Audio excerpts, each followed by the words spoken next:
Assalamualaikum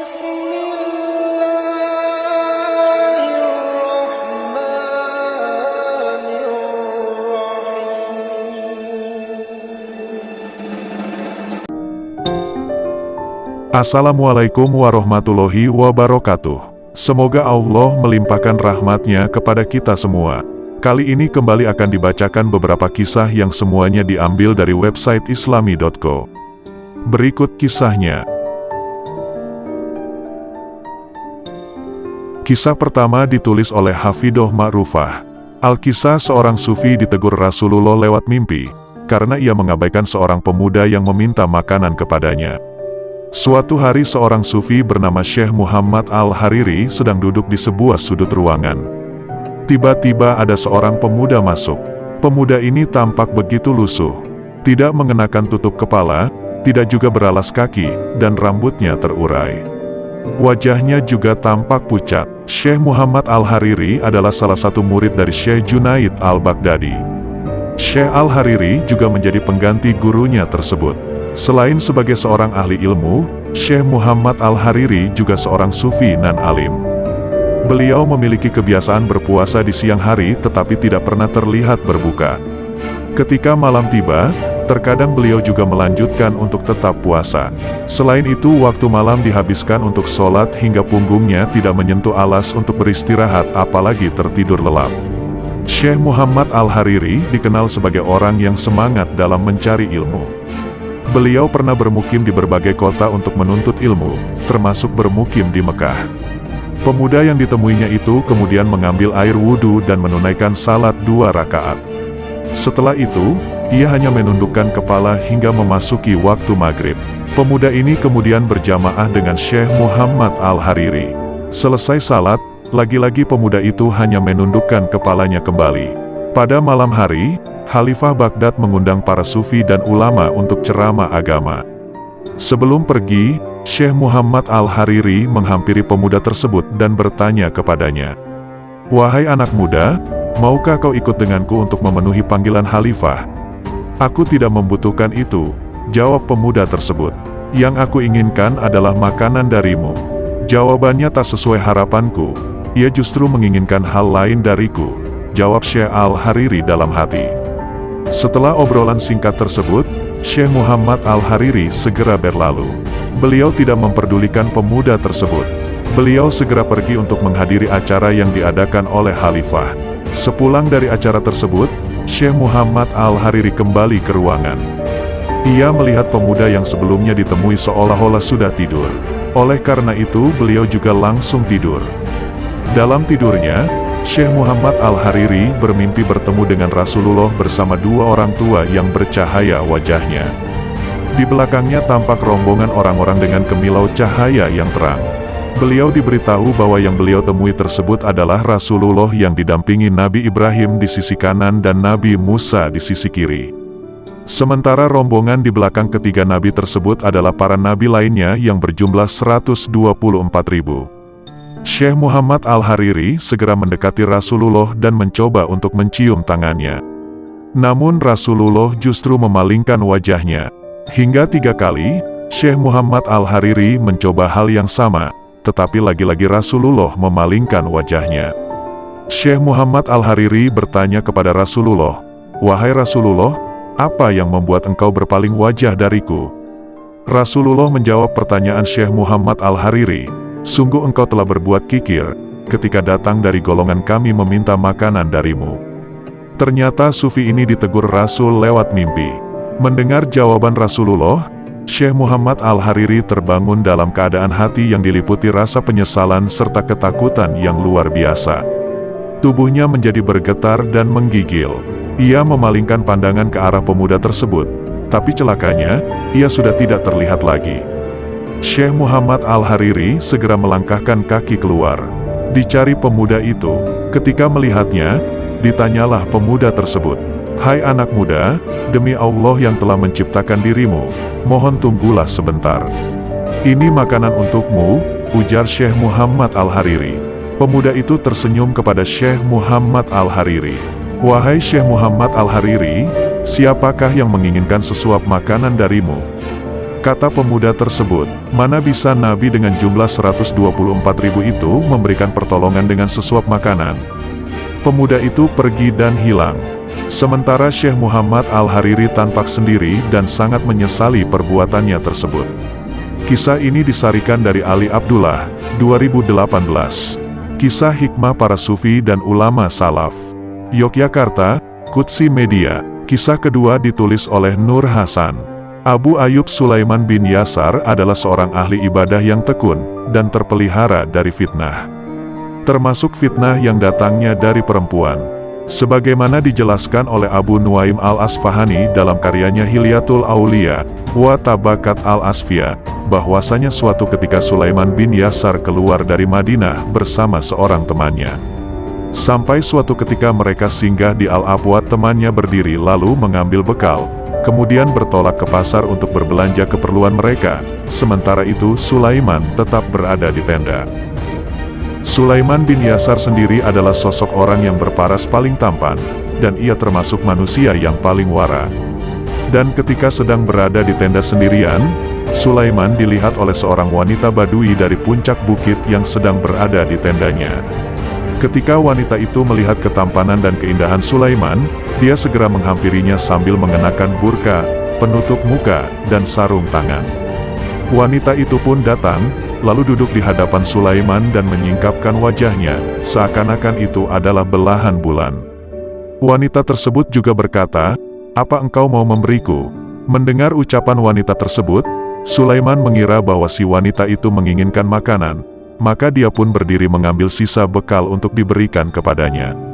Namun wanita itu berkata, "Aku tidak menginginkan ini, tapi menginginkan apa yang biasa dilakukan laki-laki terhadap istrinya." Mendengar ucapan wanita tersebut, Sulaiman pun berkata, "Iblis telah membawamu kepadaku." Sulaiman akhirnya membenamkan kepalanya ke kerah bajunya, lalu dia pun mulai meratap dan terus menangis. Tatkala wanita itu melihatnya demikian, dia pun kembali menurunkan burka ke wajahnya, lalu melangkahkan kakinya untuk kembali ke tendanya. Tak lama kemudian, teman Sulaiman pun datang setelah berbelanja untuk kebutuhan mereka. Tatkala sang teman melihat Sulaiman dengan mata bengkak karena menangis, dan lehernya sudah mengering, dia pun berkata, "Apa yang membuatmu menangis?" Sulaiman pun menjawab, "Aku baik-baik saja. Aku hanya ingat anak perempuanku." Temannya yang tidak percaya dengan ucapan Sulaiman pun kembali berkata, "Tidak, engkau pasti punya cerita. Anak perempuanmu itu telah berlalu 3 tahun atau sekitar itu."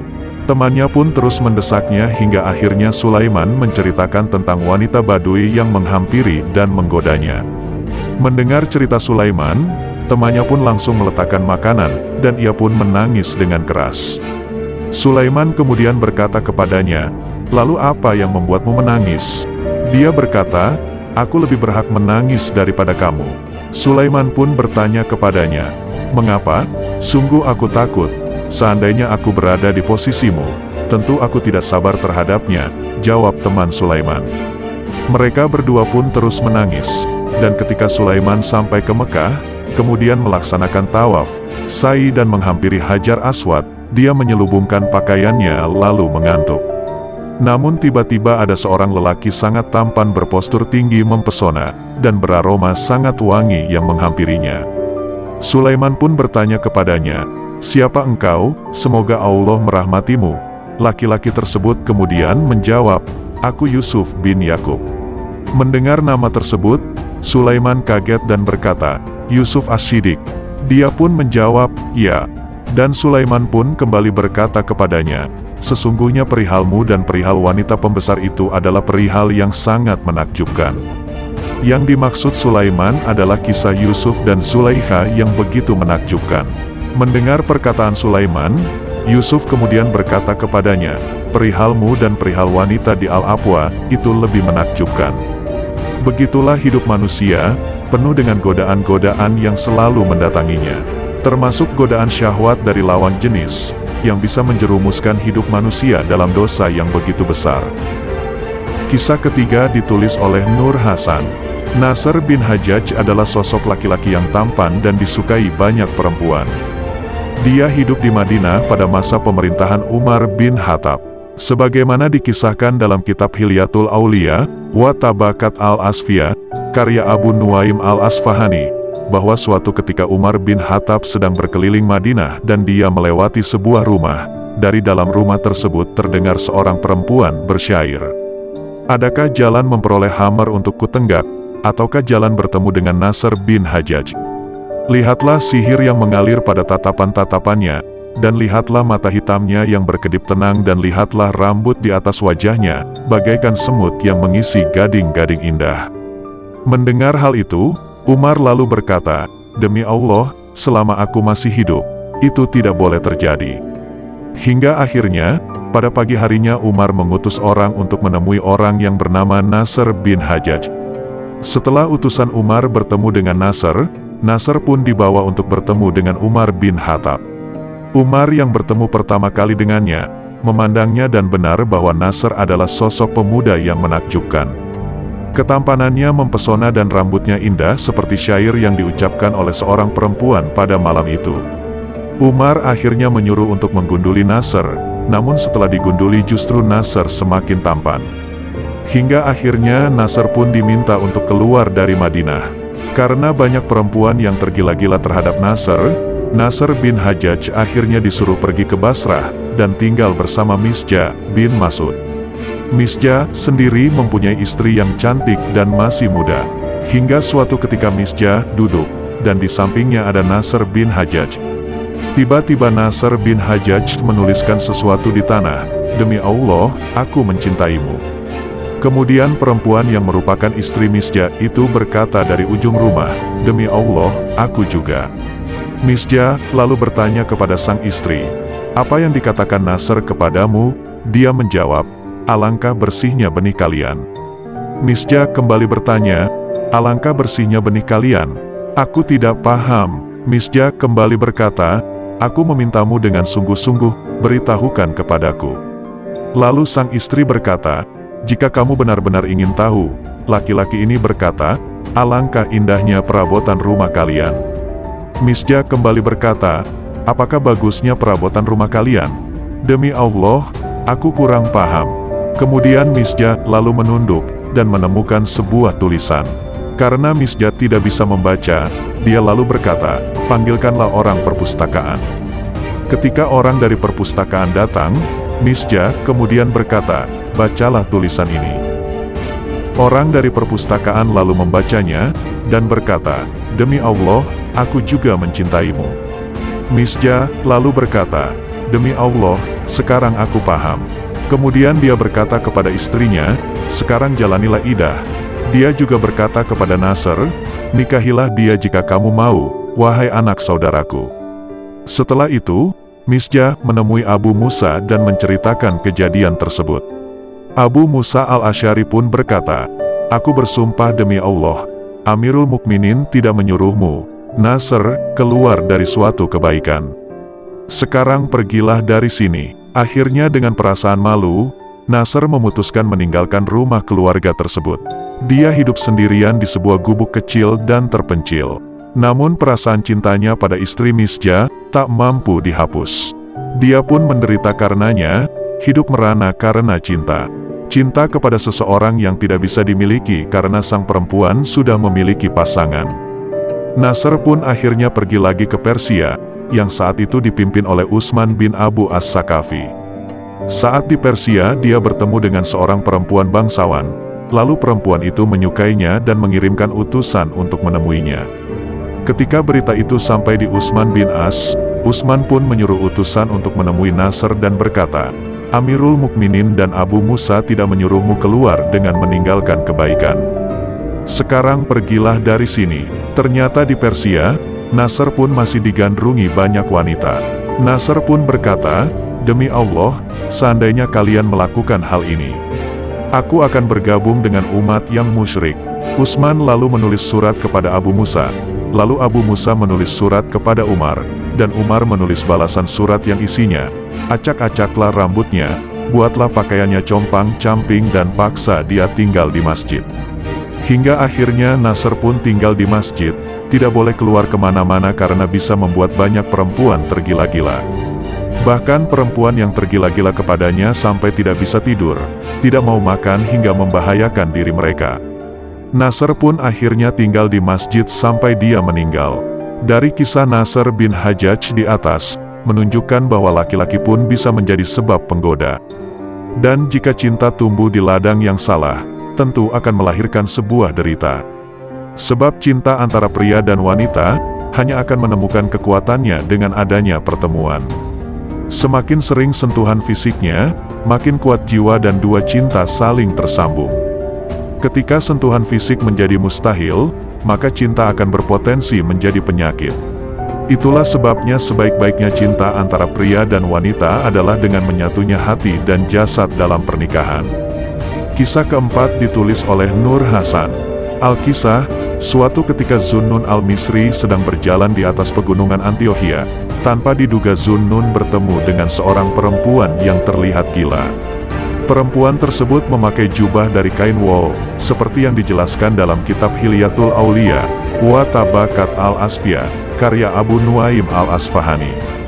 Zunnun al-Misri kemudian memberikan salam kepada wanita tersebut.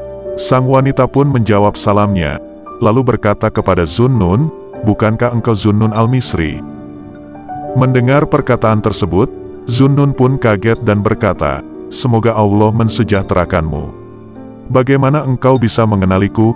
Perempuan itu lalu menjawab, "Allah subhanahu wa ta'ala telah membuka tirai antara diriku dan hatimu, sehingga aku mengenalmu melalui jalinan komunikasi ma'rifah cinta kepada Sang Kekasih, Allah." Setelah wanita tersebut menjelaskan kepada Zunnun al-Misri, ia berkata, "Aku ingin bertanya kepadamu tentang satu masalah." "Tanyakanlah," kata Zunnun al-Misri kepada si perempuan. Perempuan tersebut kemudian bertanya, "Apa itu dermawan?" Zunnun lalu menjawab, "Mengeluarkan harta dan memberi." Mendengar jawaban Zunnun, wanita tersebut langsung berkata, "Ini kan kedermawanan di dunia, lantas apa itu kedermawanan dalam agama?" Zunnun lalu menjawab, "Bersegera menuju ketaatan kepada Allah." Perempuan tersebut pun kembali berkata, "Kalau begitu, jika engkau sudah bersegera menjalankan ketaatan kepada Allah, apakah engkau mengharapkan kebaikan balasan darinya?" Zunnun pun menjawab, "Iya, aku berharap 1 dibalas 10. Perempuan tersebut lalu menasihati Zunnun, "Mintalah agar ketentuan ini, meminta balasan, dihapus dalam agama. Ini ketentuan yang buruk dalam agama. Bersegera menuju ketaatan kepada Allah itu adalah bahwa Allah mengetahui isi hatimu, sedangkan engkau tidak mengharapkan sesuatu pahala sebagai balasan atas sesuatu ketaatan. Wahai Zunnun, aku ingin bersumpah atas namanya untuk meraih syahwat kesenangan sejak 20 tahun silam, tapi aku malu kepadanya. Karena aku takut menjadi seperti pekerja bayaran yang tak tahu diri, yang jika bekerja sedikit sudah menuntut upah. Akan tetapi, aku hanya ingin beramal karena kewibawaan dan keagungannya." Setelah berkata seperti itu, perempuan tersebut lalu pergi meninggalkan Zunnun.